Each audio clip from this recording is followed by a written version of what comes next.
Welcome to Gelous Nail Art Tutorials. Today we are going to be doing bats for our Halloween nail art look. After completing your nail prep, apply a thin coat of pink rubber base coat and cap the free edge. Cure for 60 seconds. Apply one thin coat of pink builder gel and cap the free edge. This is called a slip layer. You don't want to cure this step.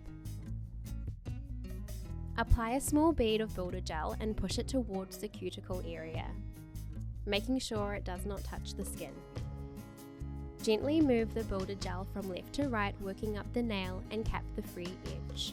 Using your thin nail art brush, pull some builder gel up the nail as this will help even out the application. Make sure that there is no builder gel touching your skin before curing. Cure this for 60 seconds.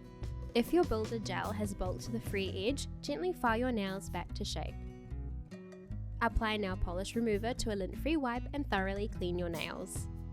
Apply 2 thin coats of blackout, curing after each coat.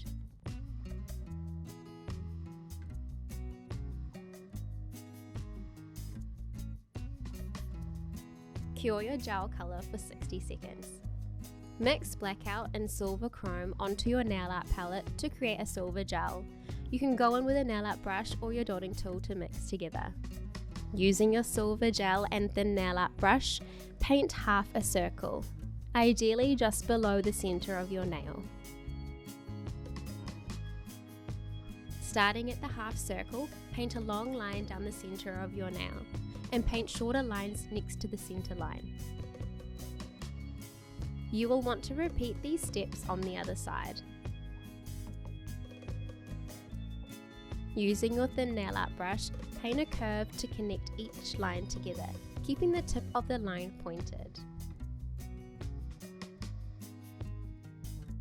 Make sure that all the gaps in between the curved lines are filled in, and this will help create the bat's body. Go ahead and cure for 30 seconds. Apply a thin coat of top coat and cap the free edge. Cure for 60 seconds. Apply Gelous Cuticle Oil around your nails and rub into your skin to nourish and moisturize.